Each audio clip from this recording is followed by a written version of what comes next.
오늘 전국에 가끔 구름이 많이 끼겠고 강원 영서와 충북, 남부 내륙 지역에는 오후부터 밤 사이에 소나기가 오는 곳이 있겠습니다.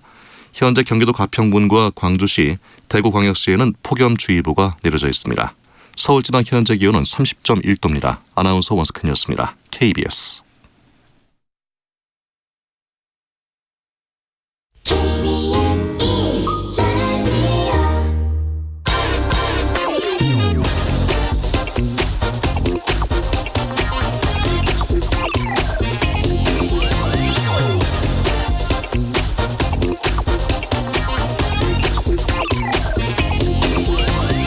가짜뉴스가 한국 경제를 망친다. 이런 제목으로 미디어 공공성 포럼이 2019년 첫 번째 공개 세미나를 엽니다. 이봉수 세명대 저널리즘 스쿨 대학원장이 발제를 하는데요.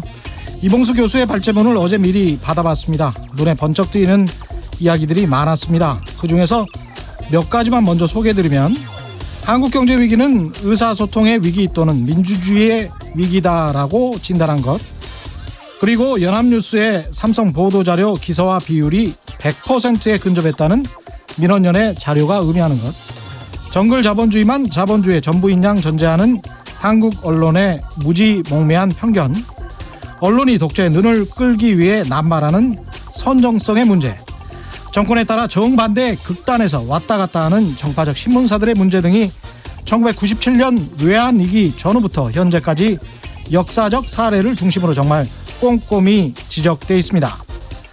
오늘 저녁 6시 반입니다. 종로에 있는 종로 청계천에 있죠. 전태일 기념관에서 열리는데요. 미디어 공공성 포럼의 2019년 첫 번째 공개 세미나, 가짜뉴스가 한국 경제를 망친다. 저도 오늘 방송 끝나고 토론자로 참석합니다. 공개 세미나니까요. 경제 보도만 보고 정말 우리나라가 망할 것 같다고 걱정되시는 분들 참석 환영합니다. 안녕하십니까. 세상에 이익이 되는 방송 최경영의 경제쇼 출발합니다. 오늘의 돌발 경제 퀴즈입니다. 오늘 모신 분인데요. 지난해 4월 시민운동가 출신으로 국회의원 시절에 국회 정무위 저승사자로 불렸던 분입니다. 김기식 전 더불어민주당 의원이 이곳 금융기관 수장에 오르면서 한때 전 언론의 이목이 집중되기도 했죠. 짧은 기간 이곳에서 삼성바이오로직스, 지금 한참 문제가 되고 있습니다. 고의적 분식 회계를 했다는 판단을 그 당시에 내리기도 했습니다.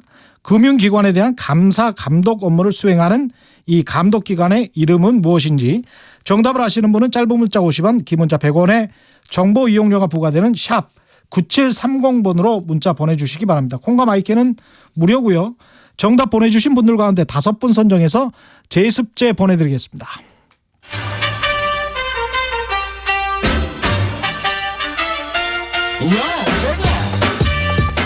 최경영이 원하는 건 오직 정의. 경제 정의를 향해 여러 걸음 깊이 들어갑니다. 최경영의 경제쇼. 네, 지난 금요일 김상조 청와대 정책실장, 이호순 경제수석이 임명됐습니다. 문재인 정부 3기 경제팀이라고 언론이 이야기하고 있는데요. 김상조 실장이 이런 말씀하셨죠. 문재인 정부의 경제정책 일관성과 유연성을 조화시키겠다. 이게 잘 조화가 될지 모르겠습니다. 이와 관련해서 가장 잘 말씀해 주실 분이라고 생각합니다. 더불어민주당 전 국회의원이시고 금융감독원장을 역임했던 김기식 더 미래연구소 정책위원장 모셨습니다. 안녕하십니까? 예, 안녕하세요. 예. 지금 이제 김상조 전 공정거래위원장이 청와대 정책실장으로 가셨고, 이호승 전 기획재정부 차관, 이분은 이제 관료 출신이십니다. 네네네. 경제수석 비서관으로 임명됐습니다. 이게 경제 지표가 안 좋아서 일부 언론은 그렇게 이야기하고 있습니다. 네. 문책성이다. 청와대는 그게 아니다. 이렇게 이야기하고 있는데 이 부분 먼저 짚고 넘어가죠. 어떻게 생각하십니까?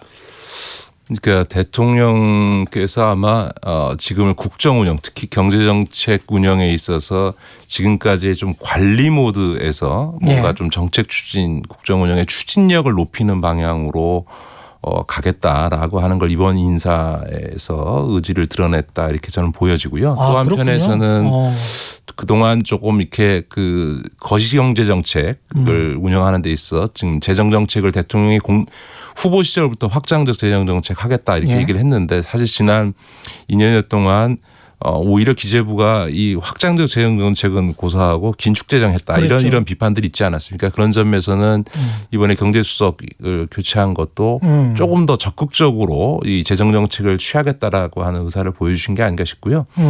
사실은 대통령이 작년부터 계속 답답함을 하셨어요. 예. 그러니까 뭐냐면 뭐 예를 들면 소주성, 예. 소득주 성장 예. 옳은 건 나도 아는데 현실에서 제기되는 문제가 있으면 좀 바로바로 좀 보완 조치 좀 하지 왜 자꾸 옳고 그르냐 갖고 논쟁만 하고 있냐. 그렇죠. 예를 들면 내각이든 청와대든 또 한편에서는 한쪽에서 뭐 혁신성장 얘기하는데 아 좋은데 말만 하지 말고 좀 구체적인 거 그렇죠. 혁신성 어떻게 하겠다는 건지 구체적인 정책이나 프로그램이든 사업을 갖고 와봐라 이런 이제 주문을 대통령께서 사실은 지난 여름부터 계속 하셨던 거거든요. 근데 이제 그런 것들이 여전히 대통령의 어떤 눈높이 기대에 비춰서 조금 부족하지 않았나 이런 것들에 대한 어떤 대통령의 답답함이 이번 인사에서도 조금 반영된 것이 아닌가 싶습니다. 일부 언론의 극단적인 보도 때문에 그렇기도 합니다만은 한편에서 이런 그 교수분들이 특히 이런 지적을 하시는 게 있어요. 그냥 혁신성장 관련해서도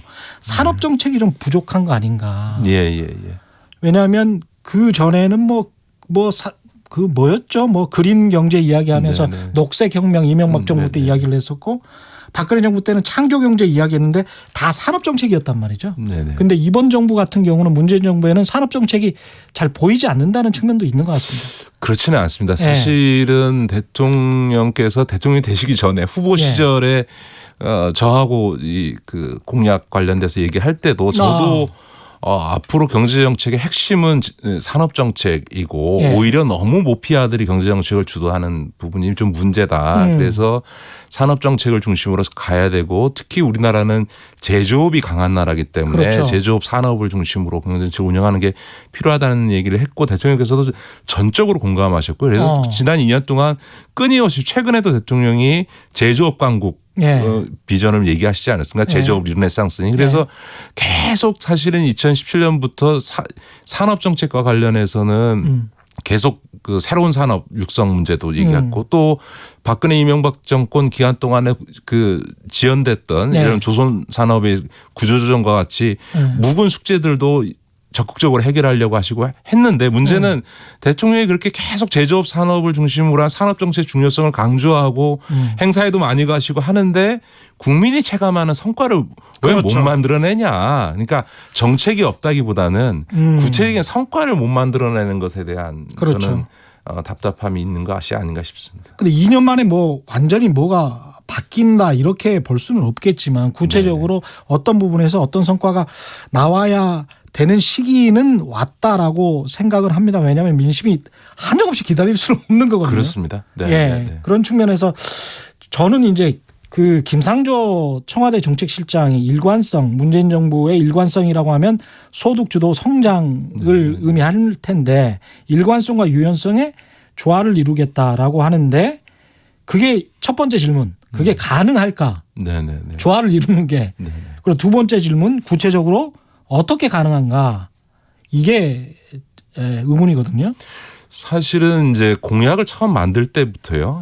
김상조 지금 정책실장도 당시 교수 시절에 참여를 하면서 소득주도 성장을 포함한 문재인 정부의 정책 기조를 유지하면서 보완할 수 있다라고 얘기하는 이유가 원래 사실은 좀 지금 왜곡이 돼버렸는데 경제정책에 있어서 세 가지를 얘기했거든요. 소득주도 성장, 공정성장, 그다음에 혁신성장 이 세 가지의 조화 균형을 얘기했는데 지난 2년 동안 지나치게 소득주도 성장 그 소득주도 성장 중에서도 최저임금 문제만 너무 부각돼 버렸던 것이지 사실은 원래 대통령이 정책을 처음 구상할 때부터 이 소득주도 성장과 공정성장과 혁신성장의 조화를 얘기를 했었거든요. 이 세 가지 톱니바퀴처럼 이게 같이 돌아가야 된다. 근데 이제 이 소득주 성장의 최저임금 부분만 확장적으로 그 너무 논란이 커져버리고 다른 부분에 있어서 구체적인 성과가 안 나오다 보니까 이 소득주 성장에만 함몰돼서 다른 경제정책이 안 보인다 이런 비판을 받게 된 거거든요.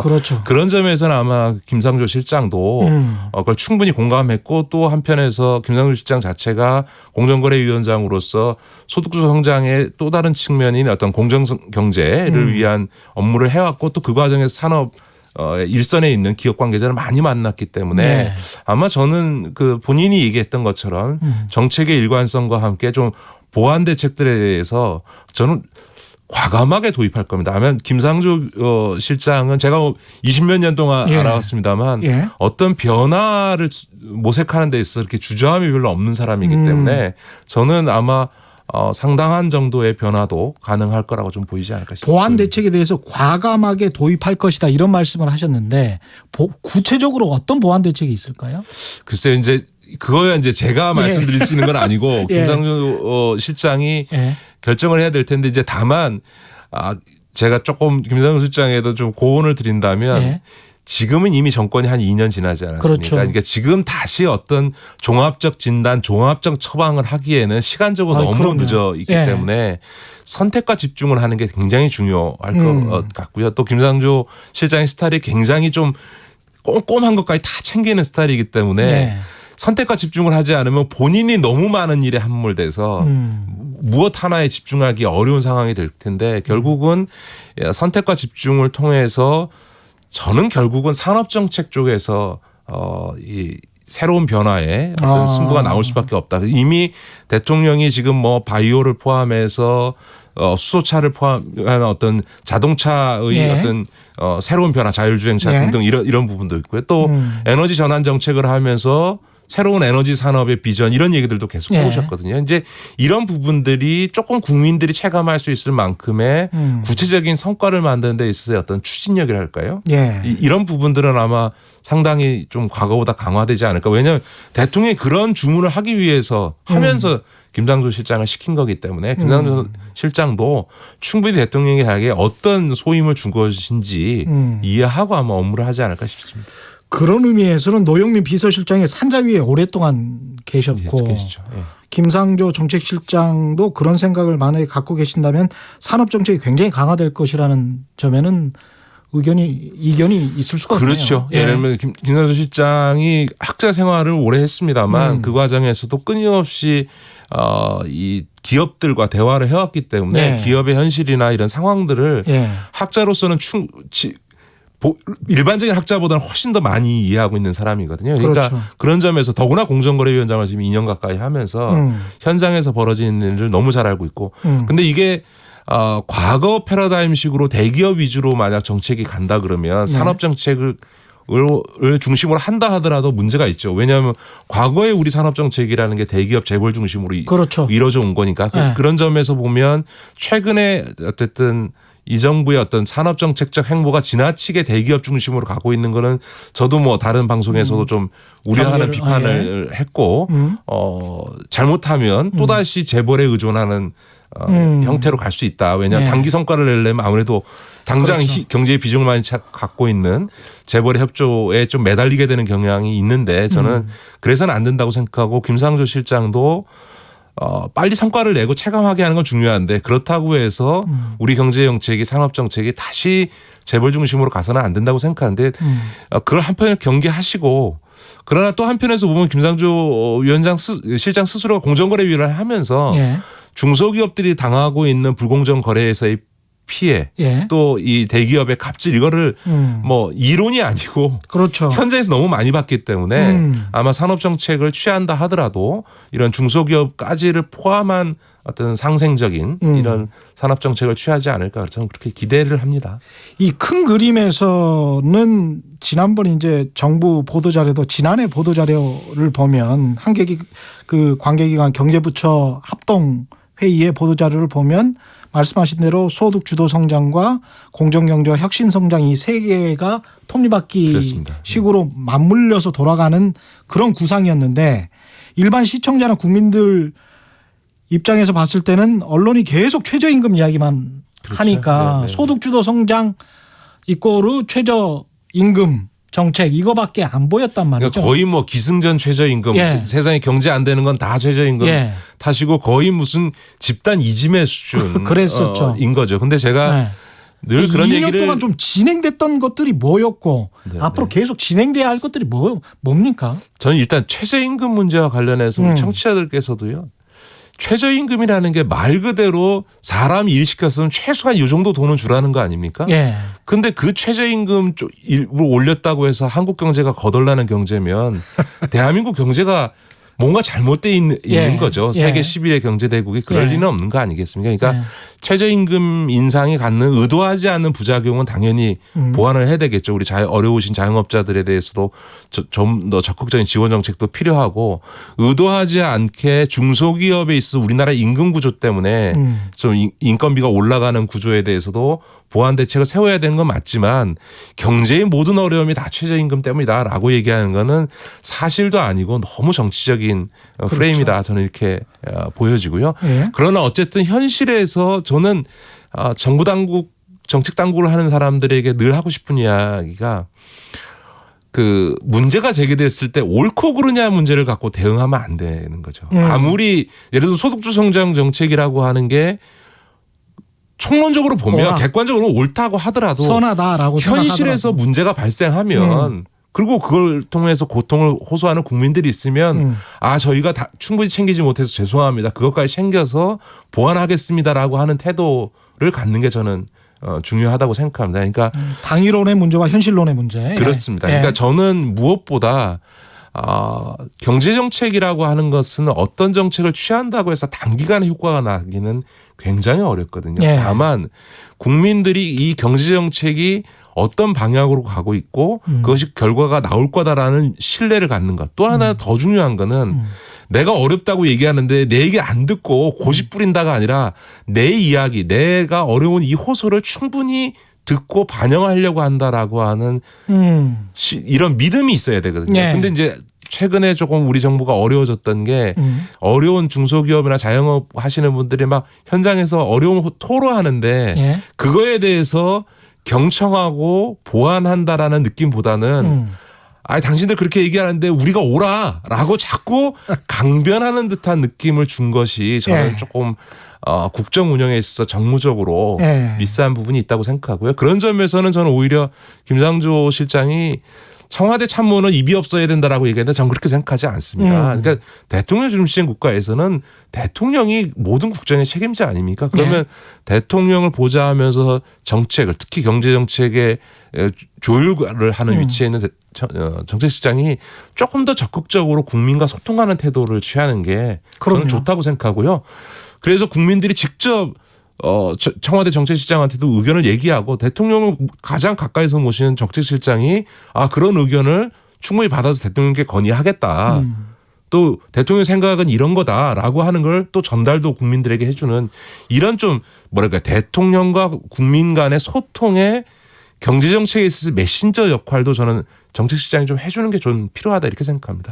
큰 착각을 하고 있는 게 대통령제 하에서 대통령이 무슨 제왕인 것처럼 해서 대통령의 말과 조금이라도 뉘앙스나 어감이 다르면 마치 뭐 큰 의견이 갈리는 것처럼 이야기를 하고 그게 문제가 될 것처럼 이야기를 하는데 실제로 비슷한 미국의 대통령제 하에서도 수많은 비서관들과 비서실장이 전혀 다른 이야기를 하거든요. 네네. 거기에 관해서 또 언론이 그냥 아주 그냥 담담하게 이야기를 하더라고요. 그래 그대로 전달을 하고. 맞습니다. 저는 우리 사회가 좀 바뀌어야 돼. 민주주의 한 지가 이제 꽤 됐지 않습니까? 87년 6월 항쟁 이후에 지금 민주화된 지 30년이 넘어가고 있는데 모든 문제에서 대통령의 입만 바라보는 나라는 비정상적인 나라죠. 그러니까요. 예. 그리고 저는 원팀 대통령께서 좀 원팀 강조하시는데 좀 저희가 좀 농반 진반으로 얘기하면 너무 강조 안 하셨으면 좋겠어요. 물론 대통령께서 얘기하시는 원팀이라는 얘기는 내부적으로 갈등하지 말고 그러니까 국민들 앞에 갈등의 모습을 드러내지 말고 치열하게 내부적으로 토론해서 적어도 국민들한테 목소리를 낼 때는 하나의 목소리를 내라 이런 취지신데 그게 약간 과도해지면 그 대통령은 내부적으로는 치열하게 논쟁해라. 다만 국민들 앞에 공개적으로 얘기할 때는 한 목소리를 내라는 건데 아예 내부적으로도 치열한 토론이 되지 않는 상황이 벌어질 수 있거든요. 이게 원팀 원보이스 얘기 너무 강박관념이 생기게 되면 근데 저는 지금 이 대목은 이제 청와대나 내각 안에서 국민들에게 이런 어떤 성과를 만들기 위해서 또 국민들의 이런 어떤 현실에서 제기되는 문제 제기에 대해서 우리가 어떻게 응답할 것이냐에 대해서는 조금 더 치열한 토론들이 내부적으로 저는 있는 것이 지금 좋다고 또 생각합니다. 진행되고 있겠죠. 안에서. 네. 근데 그 아까 다시 한번 제가 질문을 드리면 보안 대책이 과감하게 도입될 것이다. 김상조 정책실장에 의해서 그런 말씀하셨는데 이제 김수현 전 정책실장의 거취가 지금 주목이 되고 있습니다. 네. 국토부 장관으로 갈 수도 있지 않을까 아니면 세종대 교수로 돌아간다 두 가지 이야기가 있는데 김수현 전 정책실장이 어디로 가느냐에 따라서 또는 앞으로 문재인 정부의 부동산 정책이 변화할 수 있는 건가요? 어떻습니까? 그 보안 대책 내에 부동산 정책도 조금 더 이명박 정부 또는 박근혜 정부와 비슷한 정책 또는 규제 완화 정책 쪽으로 가는 어떤 방향성이 있는지 그것도 굉장히 궁금하네요. 그러니까 문재인 정부의 부동산 정책을 청와대에서는 김수현 실장이 예. 또 내각에서는 김현미 장관이 정권 초기부터 입안하고 집행해 왔는데요. 예. 이 두 사람의 거치가 움직이면 부동산 정책이 좀 변하지 않을까라고 하는 이야기들이 있고 시장에 그런 기대도 있는데 제가 단언적으로 말씀드리면 그럴 가능성은 없다 이렇게 말씀드립니다. 왜냐하면 그럴 가능성 없다. 예, 잘 들으십시오. 대통령의 부동산 정책에 예. 대한 입장은 예. 너무 확고하고요. 아. 그다음에 이게 김수현 실장이나 김현미 장관이 주도하고 대통령이 그렇게 해봐라라고 한 게 아니고 대통령 본인이 부동산 정책에 대한 확고한 입장이 있습니다. 왜냐하면 어떤 입장인가요? 예를 들면 예. 제가 그 2011년대 당시 대통령이 아직 야인이실 때 제가 예. 양산에 저도 이제 시민단체 있을 때 예. 개인적 인연이 예전부터 있어서 예. 양산에 가서 저녁도 먹으면서 이렇게 좀 얘기할 기회가 있었는데 그때 대통령이 했던 참여정부에 대한 반성적 성찰 중에 첫 번째가 재벌개혁 제대로 못했다. 예. 또 하나가 뭐였냐면 부동산 정책의 실패에 대한 아주 뼈저린 성찰을 그때 대통령 본인이 하셨습니다. 그래서 그때 우리가 부동산 정책을 초기에 집값을 안정화시킬 수 있는 적극적 정책, 특히 이 돈의 흐름과 같은 거시정책적 수단을 조기에 쓰지 못해서 2004년부터 2006년까지 2년 내내 부동산 가격이 폭등했던 이 그랬죠. 사안에 대해서 굉장히 뼈저리게 대통령 스스로가 성찰을 했었기 때문에 이번에 부동산 정책은 사실은 후보 시절부터 대통령이 확고하게 본인 스스로부터가 입장을 정리하신 사안이어서 사실은 뭐 김현미 장관이 어떻게 되든 김수현 실장이 국토부 장관에 가든 안 가든 예. 이 정부의 부동산 정책이 변경될 가능성은 전혀 없다. 저는 이렇게 단언적으로 말씀드립니다. 야, 이거 굉장히 좀 중요한 정보라고 보입니다. 지금 문자들 중에 이런 문자들이 또 와 있네요. 2867님 자주 보내주신 분인 것 같은데 원전 문제 지적을 하셨고요. 이게 지금 이른바 보수지들에서 자꾸 이야기하는 것이죠. 탈원전 때문에 제조업이 망가진다 뭐 이런 이야기인데 우린 다 폐기할 테니 당신들 우리가 원전 지어줄게 하면서 원전 좀 사라. 그러니까 수출을 이야기하는 거죠. 외국 나가서 그렇게 이야기했는데도 잘 안 되더라. 그다음에 이제 노조 손을 들어주다 보니 뭐 항상 노동자들이 데모만 하는 거 아니냐. 이 두 가지 아주 전형적인 이제 질문인 것 같습니다. 그러니까 하나는 탈원전 정책. 근데 2060년까지라고 제가 알고 있는데 원전 정책에 대한 일반인들의 인식이 이런 것이고 두 번째는 이 정부가 문재인 정부가 친 노동자 편 또는 친민주노총 정부 아니냐 뭐 이런 인식 여기에 관해서는 어떻게 생각하십니까? 일단 저는 문재인 정부가 탈원전입니까? 아마 실제로 그 원전 반대하는 사람들이 들으면 웃을 소리죠. 왜냐하면 우리 정부의 지금 문재인 정부의 지금 그 에너지 정책은 2080년까지 원전을 가동합니다. 그렇죠. 앞으로 60년 동안을 더 계속 원전을 가동하고 지금 신규 원전도 짓고 있고 문재인 정부 들어선 뒤에도 신규 원전을 허가했습니다. 네. 무슨 탈원전인 거죠? 그러니까 그런 점에서 보면 굉장히 왜곡돼 있고요. 그러면 점진적으로 그 60년 동안 에너지 정책을 전환하는 거죠. 원전에 의존해 왔던 이 에너지를 소위 친환경 신재생 에너지 중심으로 재편해 가겠다라고 하는 게 이 정부의 방침이고요. 지금 탈원전에서 전기가 모자라거나 전기요금이 올라갈 수 있다. 이건 100% 가짜 뉴스죠. 그렇죠. 지금 뭐 전기 지금 앞으로 사용량에서 그동안 사실은 우리나라의 원전 마피아들이 우리나라 전력 수요를 과장해서 계산해 가지고 마치 전력 수요가 폭등할 것처럼 이야기를 네. 해서 그러니까 원전 지어야 된다고 했는데 그걸 다시 따져 보니까 굉장히 과장돼 있기 때문에 앞으로 필요한 전기를 현재 수준에서도 충분히 감당할 정도로 이 에너지 전기 생산 시설은 저희가 다 있는 거겠고요. 오히려 문제는 이 원전하면서 값싼 전기료를 하다 보니까 이 OECD 평균에 비해서 우리가 전기료가 낮습니다. 더더군다나 우리 국민들이 지금 전체가 쓰는 전기량이 전체 에너지 소비량의 한 13% 정도 되는데요.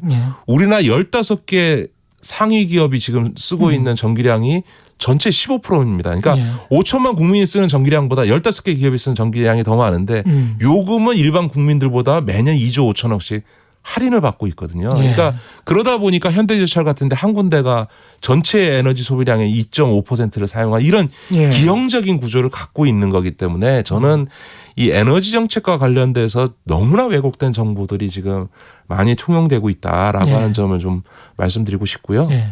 친민주노총이다. 저는 우리 사회에 있어서 또 한쪽에서는 지금 그 민주노총 위원장 구속시켰다고 지금 난리가 났죠. 문재인 정부는 노동 탄압 정책이다라고 얘기하지 않습니까? 늘 참여정부 때도 이런 일이 벌어졌어요. 중간에 끼었죠. 네, 한쪽에서는 그러니까 참여정부 노무현 정부가 친노동 빨갱이 정부다 이러고 또 한쪽에서는 참여정부가 노동을 배신했다. 노동 탄압 정부다 이러고서는 했는데요.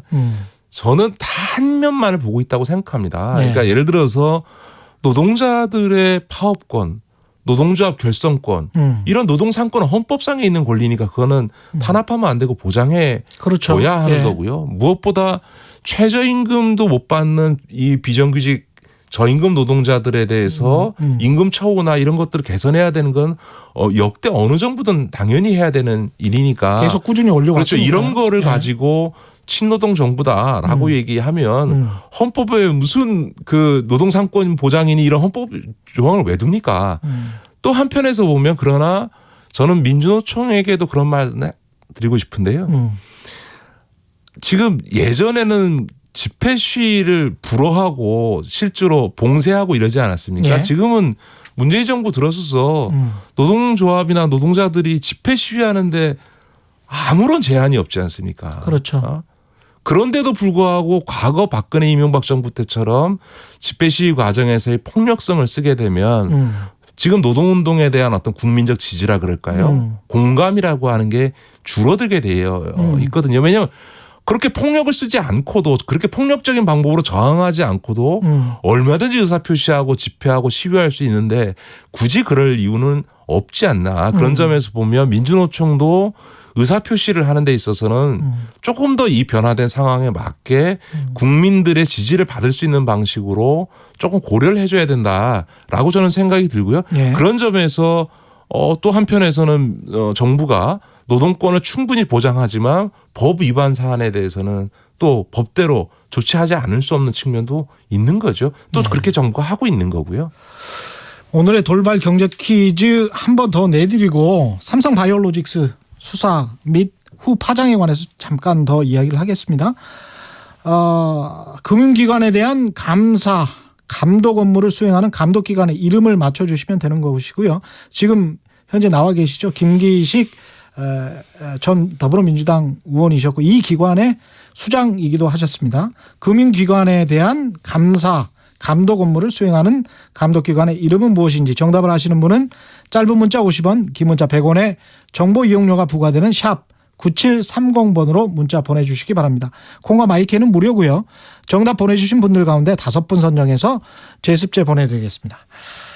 금융감독원장의 재임하는 동안이었습니다. 금감원이 삼성바이오로직스의 고의 분식 회계, 삼성바이오로직스가 고의 분식 회계를 한 것 같다라고 판단을 해서 이게 지금까지 오게 된 겁니다. 이렇게 한 것 같다가 아니라 분식 회계다라고 아주 분명하게 결론을 내린 거죠.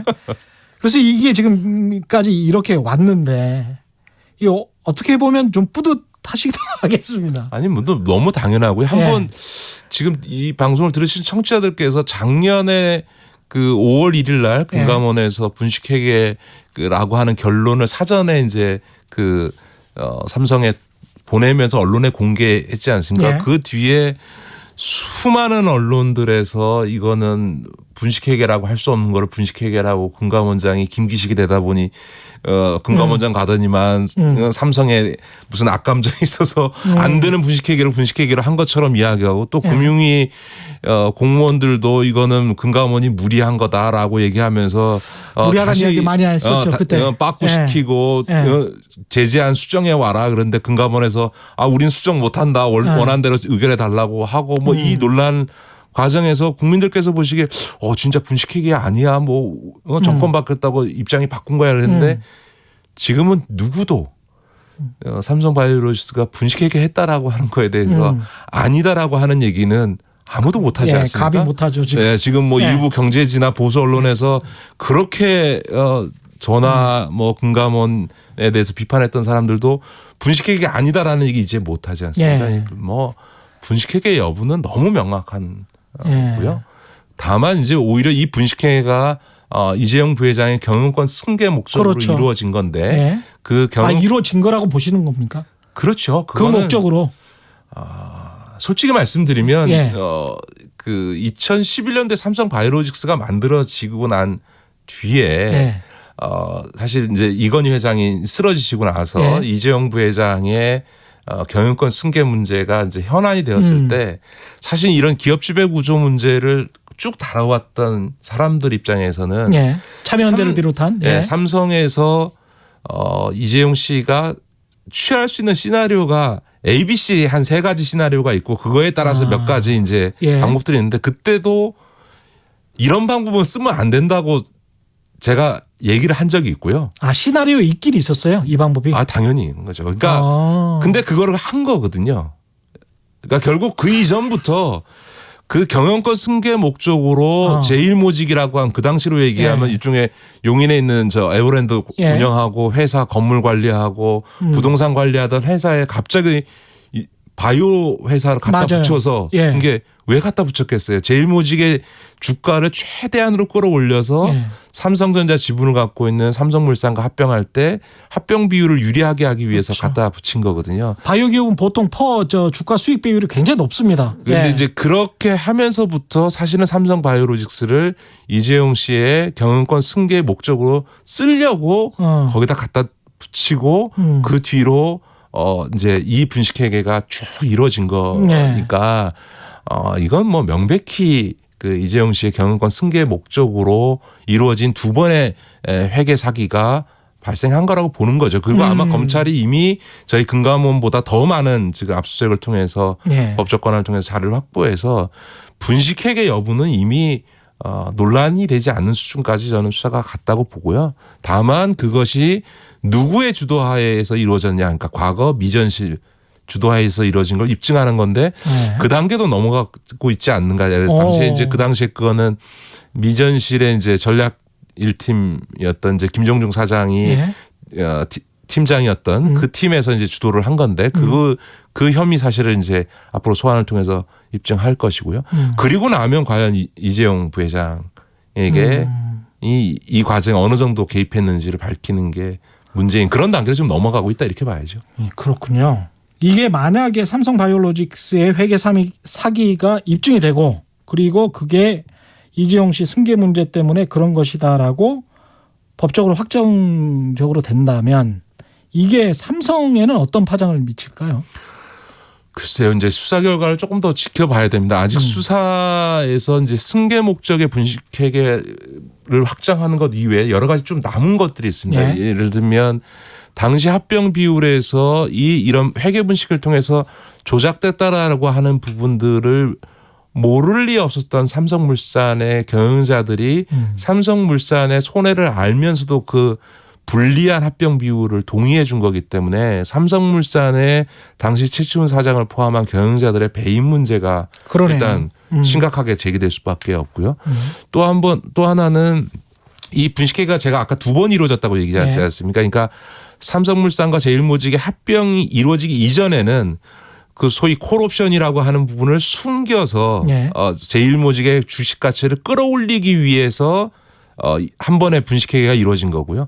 합병이 이루어진 다음에는 이 삼성물산에 갖게 된 이 바이오로직스의 가치를 최대한으로 키워서 그 지분을 나중에 팔아서 삼성생명이 갖고 있는 전자 지분을 가져오려고 하니 바이오로직스를 이제 상장시켜야 되는 거예요. 근데 도저히 상장시킬 수가 없어요. 그러니까 오로지 삼성만을 위한 상장 규정을 특혜로 개정해서 바이오로직스를 상장시켜 줍니다. 적자 기업이라도 가능하다. 네, 하는 형태로 지금 그렇게 해가지고 2015년에 특혜 상장이 이루어지게 되는 거거든요. 그럼 그 특혜 상장 과정이라고 하는 게 단순히 정책적인 것이었겠느냐? 그게 아니고 삼성의 로비, 부적절한 로비의 결과가 아니겠느냐라고 하는 것들이 끊임없이 의혹으로 제기되는데 이거 역시도 아마 이제 검찰이 들여다보지 않을까 싶고요. 이렇게 되면 지금 이제 대법원의 계류 중인 국정농단 사건에서 쟁점이 이재용 씨의 경영권 승계 현안이 있었냐? 그 현안과 관련해서 묵시적이든 직접적이든 청탁이 있었느냐라고 하는 게 굉장히 중요한 쟁점인데요. 현안이 있었으면 이번 분식회계 사건 과정에서 수사 과정에서 확인이 된 거고 거기에 묵시적이든 직접적이든 청탁이 있었느냐라는 문제까지가 함께 들여다볼 거기 때문에 이 수사 자체로도 일파만파로 이렇게 갈 수 있는 부분이 좀 남아 있다 이런 말씀을 좀 드리고요. 그렇네요. 그럼에도 불구하고 그러니까 어쨌든 이런 과정을 다 거쳐서 분식회계가 확정되면 분식회계라고 하는 거는 자본주의 사회에서는 굉장히 중요한 부분입니다. 그렇죠. 예를 들어서 미국의 월드컴이라고 하는 회사가 분식회계를 했을 때 그 경영자가 무려 25년형을 받았습니다.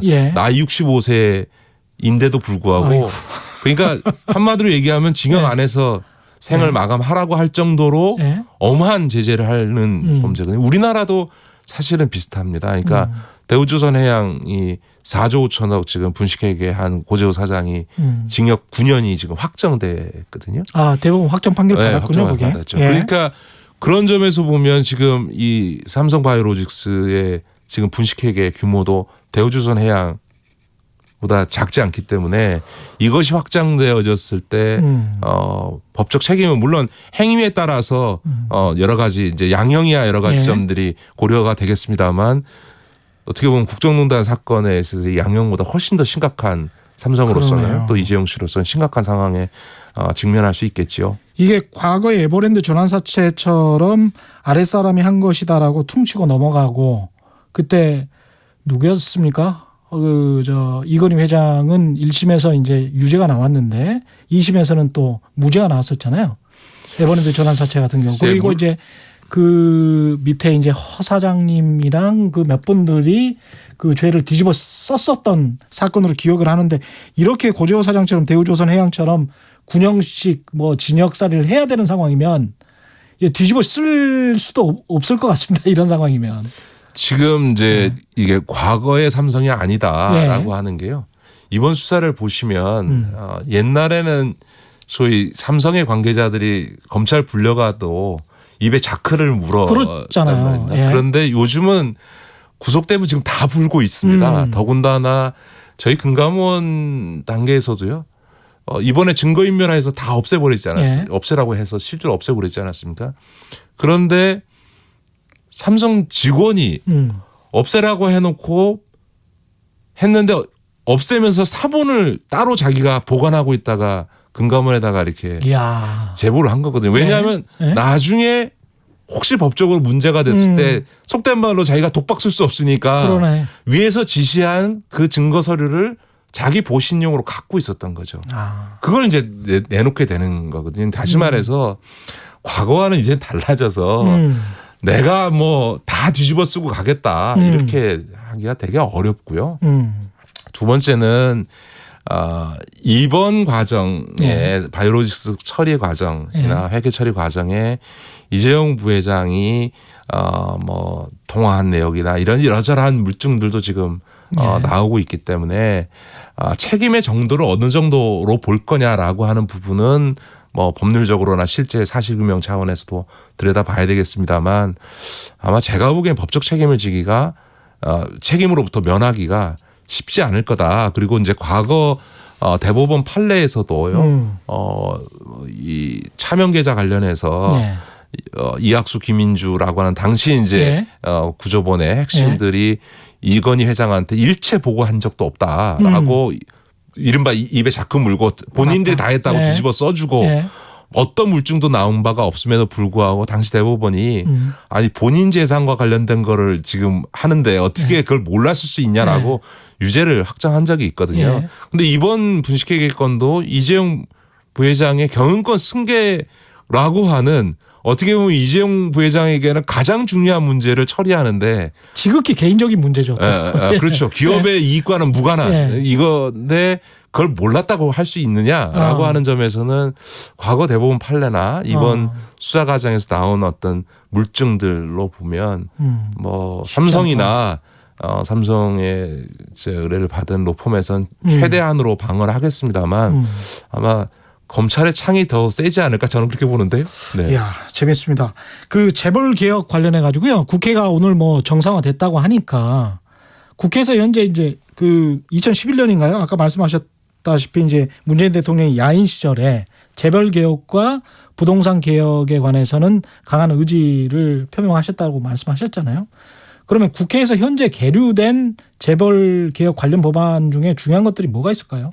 지금 뭐 상법 개정안이나 또 공정거래법 개정안 이게 여러 가지 걸려 있는데 청취자께는 국민께는 죄송합니다만 제가 보기에는 20대 국회에서 통과될 가능성이 없습니다. 왜냐하면 부동산 정책은 법에 의하지 아니하고도 대통령의 의지를 가지고 정책적인 수단, 저 행정부의 수단을 갖고도 충분히 부동산 정책을 취할 수 있는 부분들이 있거든요. 더군다나 제일 중요한 부동산 정책에서 가장 중요한 거시정책 경제정책 관련해서는 금리라든가 혹은 이 대출 문제에 있어 규제 이런 거는 법 개정하지 않고도 충분히 할 수 있기 때문에 그런데 이 상법이나 공정거래법은 국회에서 통과시켜주지 않으면 대통령 아니라 대통령 할아버지도 방법이 없는 거거든요. 그런데 이 상법 공정거래법에 대해서는 지금 뭐 한국당이 요지부동 뭐 철옹성을 쌓고 절대로 안 해준다라고 하고 있고 지금 뭐 황교안 대표나 나경원 대표는 하여간에 뭐 협상을 통해서 뭘 조정안을 만들 의사가 전혀 없는 사람이기 때문에 죄송하게도 아마 그 법안은 20대 국회에서 통과될 가능성은 힘들다. 네, 내년에 총선 때 지나서 지금의 의석 구조가 변화되지 않는 한 아마 거의 불가능하지 않을까 저는 그렇게 좀 비관적으로 봅니다.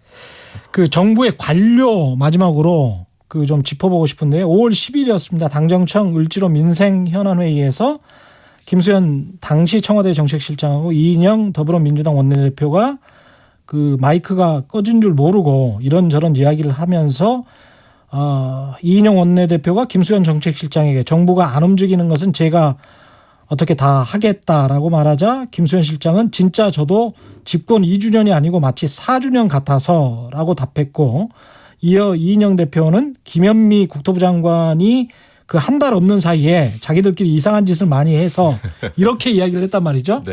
전형적인 관료들의 사보타지, 개혁 정책에 대한 저항 이런 게 지금 정부 내에서 일어나고 있는 거 아니냐라는 우려도 있습니다만 어떻게 생각하십니까? 예, 저는 우려 정도가 아니고 현실적인 문제라고 생각합니다. 특히 이 기재부의 문제는 저는 대한민국이 기재부 관료공화국인가라는 생각을 문재인 정부를 들어서도 제가 하게 됩니다. 그러니까 솔직히는 저희가 대선 때 이미 그 정권 교체가 거의 선거 과정에서 이미 예상이 되지 않았습니까? 그러다 보니까 공직사회에서의 정보도 들어오는데요. 이미 그때 기재부에서는 앞으로 몇 년 동안 한 해 20조 넘는 초과세수가 들어올 거다라는 얘기를 했습니다. 그런데도 불구하고 정권이 바뀌었는데 계속 그거를 더 세금 수입이 많이 들어올 거라는 걸 뻔히 알매도 불구하고 그거를 예산 편성할 때 반영하지 않고 3년 내내 20조가 넘는 초과세수를 계속 발생시켰거든요. 그 얘기는 뭐냐면 예를